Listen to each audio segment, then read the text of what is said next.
Saudara-saudari yang dikasihi Tuhan, kalau kita renungkan martabat kita sebagai pengikut-pengikut Kristus, itu sebetulnya suatu yang luar biasa.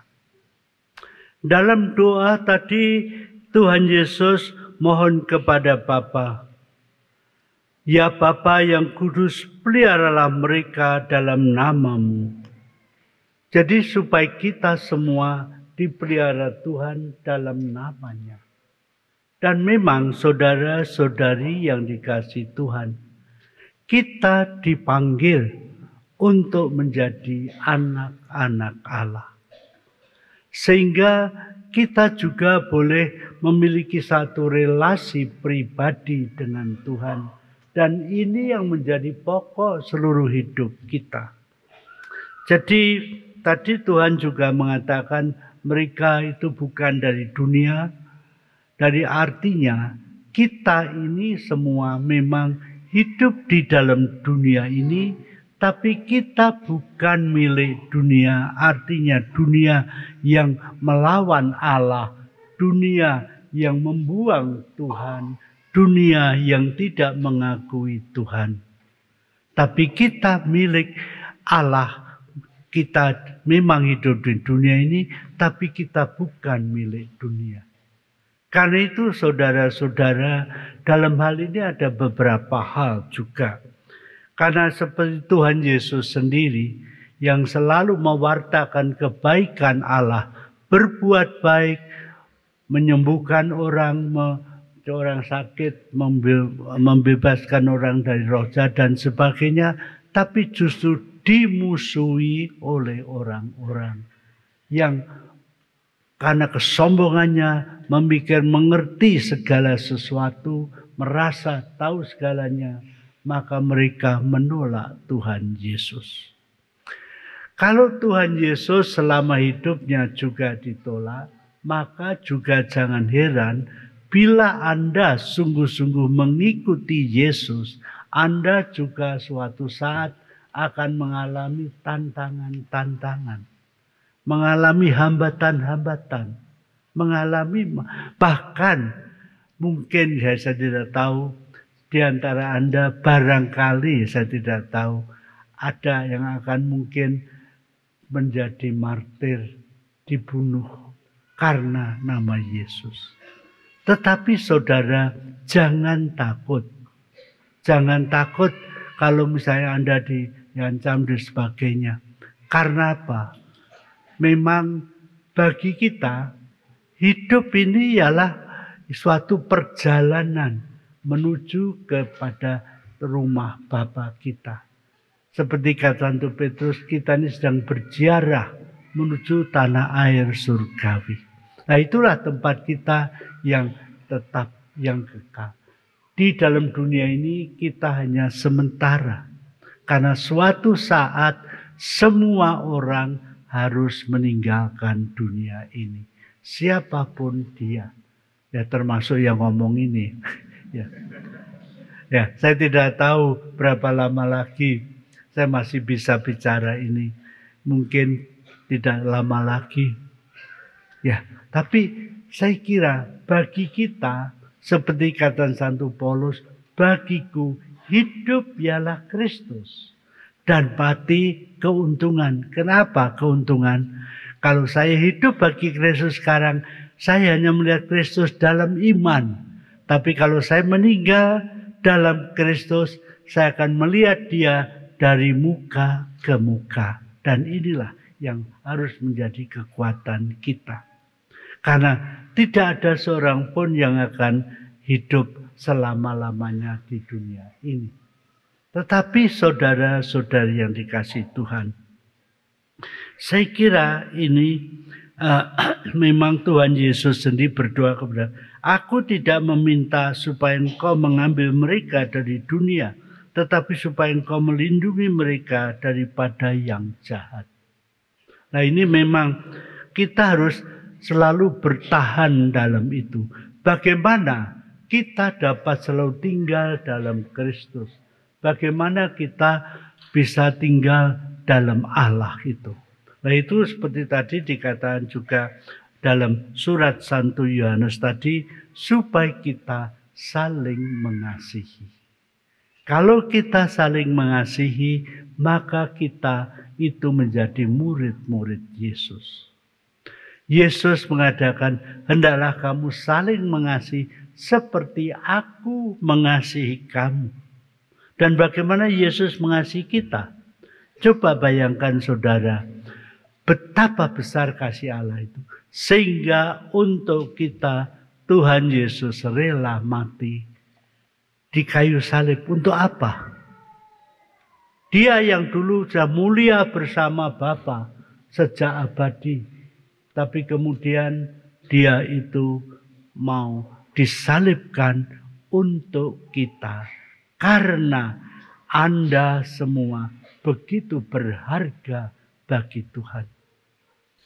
Tetapi saudara, walaupun demikian, kita juga harus tahu membalas kasih Tuhan. Jangan menjadi sombong. Lalu karena bisa, wah saya berharga, tidak peduli. Nah kalau demikian Anda akan binasa. Anda hanya berharga kalau Anda betul-betul mengikuti perintah-perintah Tuhan. Kalau kita betul-betul hidup sesuai dengan firman-Nya, maka kita tetap berharga bagi Tuhan. Dan ini kalau kita meninggalkan itu seperti kata Santo Paulus, bagiku hidup ialah Kristus. Seluruh hidup Paulus diarahkan kepada Tuhan untuk melakukan apa yang menjadi kehendak Tuhan. Dan kemudian memang akhirnya Paulus wafat. Ya, jadi demikian itu kita melihat saudara-saudari yang dikasihi Tuhan, bahwa hidup kita di dunia ini harus terarah kepada Tuhan. Kalau saya sudah sejak dunia ini mengenal Yesus, maka saya kira apapun yang terjadi, kita tidak usah takut. Seperti apa yang dikatakan Tuhan, ya kita juga kalau betul-betul kita percaya kepada Tuhan, kita tidak usah takut apapun. Tidak takut untuk apa yang harus kita makan atau kita pakai untuk kehidupan di dunia ini. Seperti kata, lihat burung-burung di udara, burung-burung itu. Mereka tidak menabur dan tidak menuai, tapi selalu diberi makan oleh Bapamu. Dan tidak seekor pun jatuh ke dunia ini tanpa diketahui Bapamu.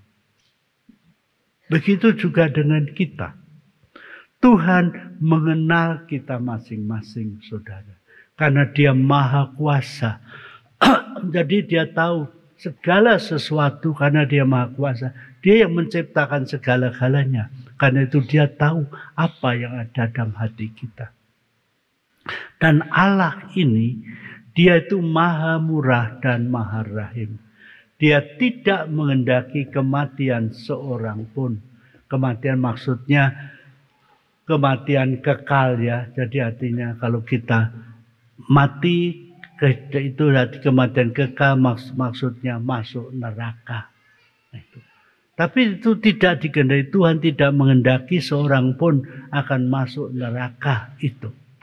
Tetapi kalau orang menolak kasih Tuhan, lalu menjadi sombong dan sebagainya, dia akan binasa. Tapi kalau kita lihat saudara, kalau kita betul sadar bahwa kita ini manusia dari satu pihak yang rapuh, tetapi kita tahu kerahiman Tuhan yang maha besar. Seperti dikatakan dalam Yesaya itu, Yeskia, apakah aku menghendaki kematian orang berdosa, bukankah supaya mereka bertobat dan hidup? Dan memang Tuhan Maha Kuasa. Dan itu Tuhan juga mengatakan, kalau kita betul mau mengakui Tuhan dan kita mau bertobat, saya kira Tuhan dengan segera menerima kita. Walaupun betapa besar dosanya itu. Jadi seperti kata saya, walaupun dosamu merah seperti kirmisi, akan menjadi putih seperti salju. Walaupun merah seperti kain kesumba akan menjadi putih seperti bulu domba. Tapi kita tidak boleh mencobai Tuhan. Oh, Tuhan itu maha murah. Ya baiklah, saya berbuat dosa saja. Hidup dalam dosa. Nanti kalau sudah mau mati baru bertobat. Siapa bisa jamin kalau kamu bisa berdoa? Kamu dengan sengaja menolak kerahiman Tuhan, maka bagimu nanti masuk neraka itu.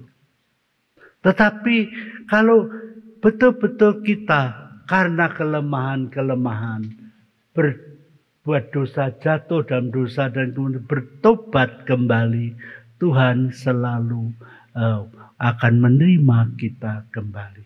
Oleh karena itu, hidup kita sebagai pengikut-pengikut Kristus harus selalu dalam kebaikan Tuhan, selalu melakukan apa yang dikehendaki Tuhan.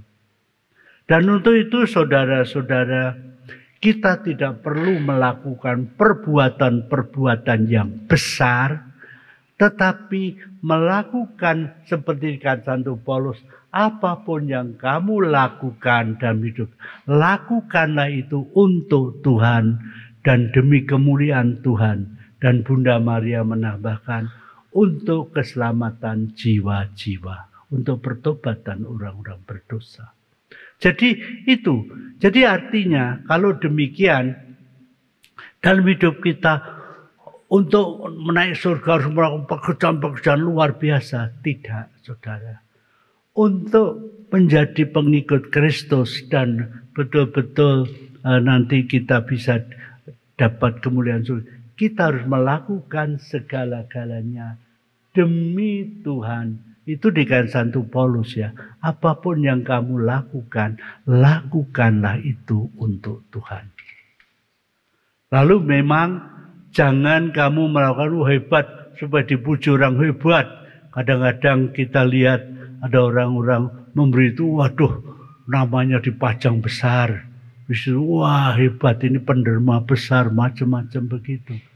Nah, kalau demikian nanti, kalau kamu tampil di hadapan Tuhan, lalu kamu berkata, Tuhan, mana upahku? Saya sudah berbuat banyak itu. Lalu Tuhan akan, kamu sudah terima upah. Mana? Itu namamu sudah dicantumkan itu.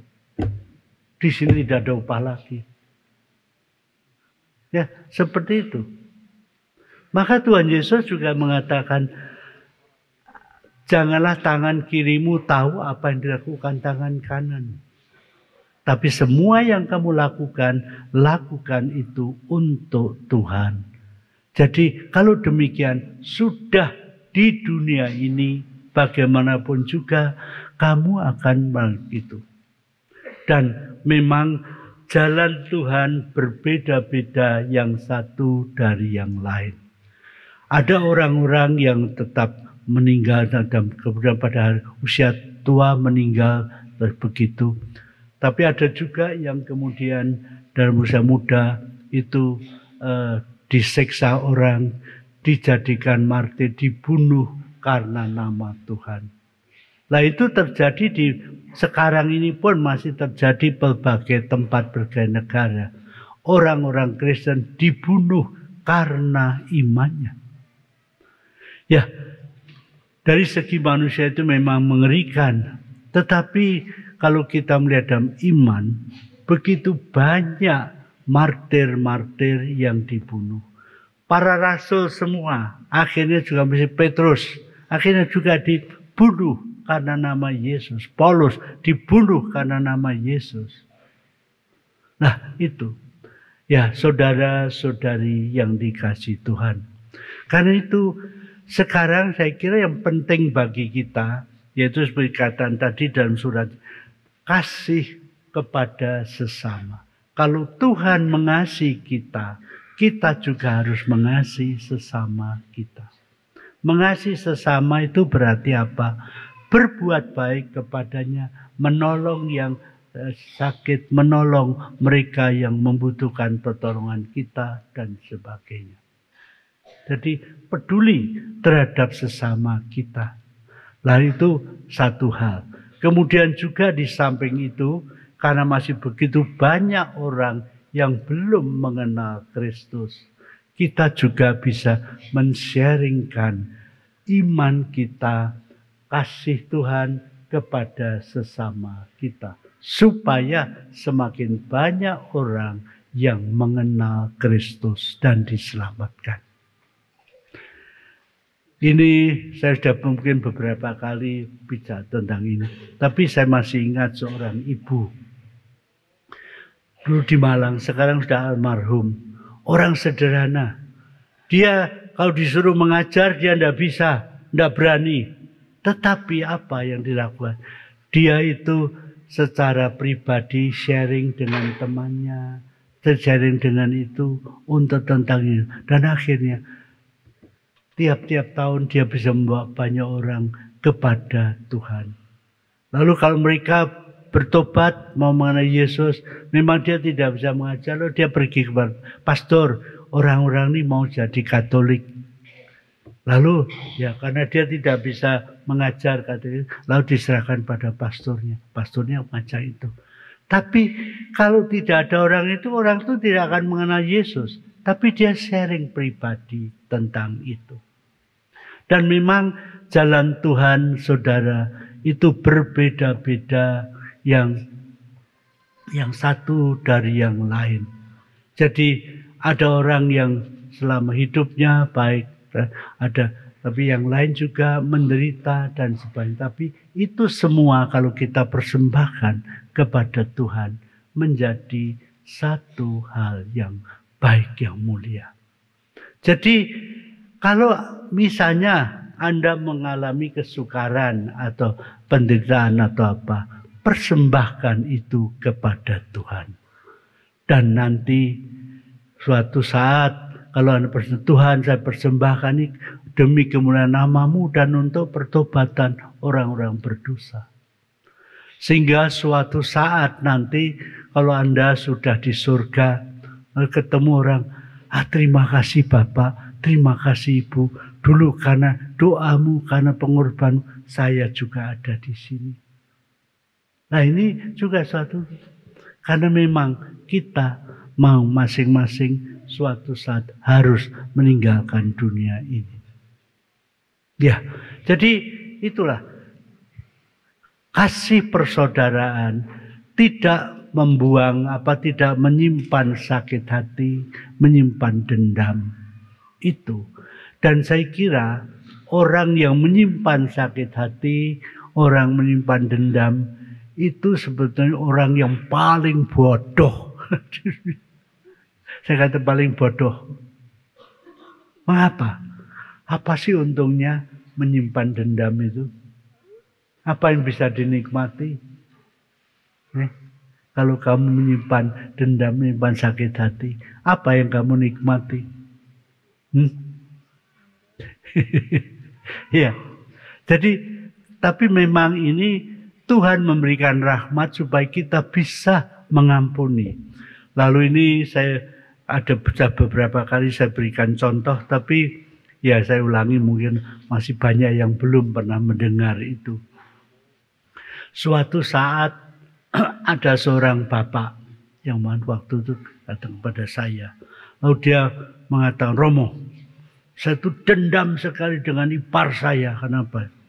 Lalu dia mengatakan, karena ipar saya berbuat apa gitu. Terus kemudian jangan, kalau saya sedang makan dengan keluarga, ada satu anggota keluarga saja yang menyebut nama iparnya, langsung dia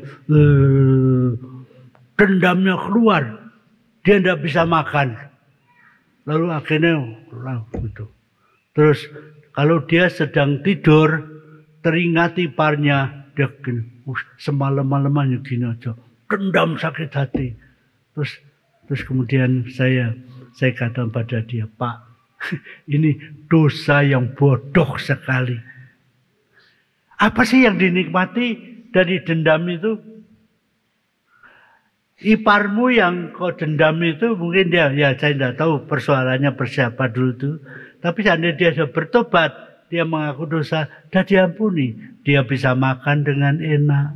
Dia bisa tidur dengan nyenyak. Tapi kamu bodoh. Kamu bahkan itu tidak bisa begitu. Ini dosa yang paling bodoh sebetulnya saya katakan itu. Kebencian, dendam itu. Lalu akhirnya Bapak itu sadar. Nah, lalu saya katakan, Pak, ini sebagai perbandingan waktu itu saya katakan pada dia, Pak, kalau ada seorang anak mencuri mangga, masih ada yang bisa dinikmati. Tapi kamu apa yang kamu nikmati dari dendam itu? Apa yang kamu nikmati? Gak ada. Nah, anak itu masih yang mencuri, saya tidak menganjurkan mencuri ya. Tapi kalau dia mencuri mangga, masih ada yang bisa dinikmati. Tapi kamu apa yang dinikmati? Bodoh sekali. Karena itu memang Tuhan mengatakan kepada Petrus suatu saat. Santo Petrus berkata kepada Tuhan, Tuhan, berapa kali saya harus mengampuni saudaraku kalau dia bersalah kepadaku? Sampai 7 kali. Mungkin Petrus mengharapkan Yesus akan berkata, ya sudahlah Petrus, engkau sudah 7 kali ngampuni, sudah cukup. Tapi alangkah Petrus terkejutnya karena katakan, Petrus tidak 7 kali atau bukan 7 kali, tapi 70 kali 7. Mungkin Petrus lemes jatuh gitu. Coba bayangkan. 70 kali 7 berarti tidak tuh. Nah ini kalau Tuhan menghendaki kita saja manusia saling mengampuni 70 kali 7, maka Tuhan sendiri 70 kali 70 kali 70 lagi. Jadi tidak terbatas. Jadi karena itu betapapun besar dosa seseorang, kalau dia betul bertobat, maka dia akan diampuni. Dan inilah kerahiman Tuhan. Dan ini yang saya kira saudara, kalau kita sendiri boleh mengalami kasih Tuhan, kita harus mewartakan itu kepada orang lain. Nah ini karena itu juga kemudian yang dikatakan Bunda Maria di Fatima. Ya sebetulnya Santo Paulus sudah mengatakan, apapun yang kamu lakukan, lakukan itu demi kemuliaan Tuhan. Lalu Bunda Maria menambahkan di Fatima, lakukan itu demi kemuliaan Tuhan dan untuk pertobatan orang-orang berdosa. Karena itu saudara-saudari yang dikasihi Tuhan, ya kita berbahagia ya, misalnya juga ini tempat kami yaitu juga para frater, suster dan sebagainya. Yang nomor 1 dalam hidup kita ialah Tuhan Yesus. Yesus harus menjadi nomor 1. Baik itu untuk para biarawan, biarawati maupun untuk awam, Yesus harus nomor 1. Dia menjadi segala-galanya. Kalau dia nomor 1, kita bisa berharap kepada dia dalam segala-galanya. Ya, itu. Karena itu jangan lupa berdoa, jangan lupa ini. Dan mungkin saya ulangi ya, itu dewasa ini Tuhan memberikan rahmat yang istimewa dalam gereja lewat itu yang disebut dengan pencurahan Roh Kudus, pembaharuan hidup baru dalam roh. Yaitu bahwa peranan Roh Kudus yang bisa dialami lewat apa yang disebut pencurahan Roh Kudus. Dan ini di tempat-tempat kami, di berbagai tempat, itu kami adakan lewat retret awal. Ada kombinasi dari pengajaran-pengajaran, tapi juga ada doanya, ada pembacaan kitab suci, dan sebagainya. Dan memang kalau dipikir, ya, yang saya lihat, yang saya tahu pasti, misalnya di Indonesia di berbagai tempat, kami punya pusat kerohanian di Ruteng yang mengelola suster-suster, tidak ada imamnya. Tapi kalau mereka itu ya bukan hubungan dengan keuskupan baik dan umum. Jadi kalau ada retret, minta imam dari keuskupan itu entah Romo SPD atau Romo lainnya untuk membantu misa di sana, mereka dengan senang hati. Dan Itu mengapa? Walaupun itu suster-suster bukan imam ya, tapi karena mereka percaya kepada Yesus begitu banyak sehingga mereka itu agak kewalahan, saudara. Banyak datang. Baru-baru itu juga ya dari kelompok sekolah teologi awam di Ruteng itu dah datang ke sana. Jadi itu berkali-kali begitu ajarannya. Mengapa mereka tertarik? Karena mereka boleh mengalami kasih Allah. Bahwa Allah betul hidup dan mereka boleh mengalami bahwa Allah mengasihi mereka. Dan itu tidak mereka peroleh di tempat lain. Nah ini, saudara-saudari yang dikasihi Tuhan. Inilah saya kira rahmat itu. Oleh karena itu bagi kita, pertama-tama kita harus percaya kepada Tuhan. Yesus harus menjadi nomor satu. Kalau Yesus hilang dari tempatmu, ada yang lain nanti menguasai kamu. Tahu siapa? Iblis. Jadi sekarang silakan pilih. Kamu pilih Yesus atau pilih iblis? Nah, maka Yesus menjadi segalanya bagi kamu. Maka dia akan mengatur seluruh. Tapi kalau kamu menyingkirkan Yesus, iblis yang datang. Jadi ya, itu. Oleh karena itu, saudara-saudara yang terkasih, bagi kita, dan ini betul-betul suatu rahmat ya. Bukan Anda yang memilih Yesus. Tapi Yesus yang memilih kamu. Jadi bukan kita memilih Allah. Tapi Allah yang lebih dahulu memilih kita. Walaupun demikian, saya kira selalu, maukah kamu menjadi, kalau Yesus menjadi muridku, menjadi pengikutku. Yesus tidak memaksa. Tapi bila kita, ya Tuhan, saya mau. Maka juga dengan demikian kita boleh mengalami kasih Allah yang luar biasa.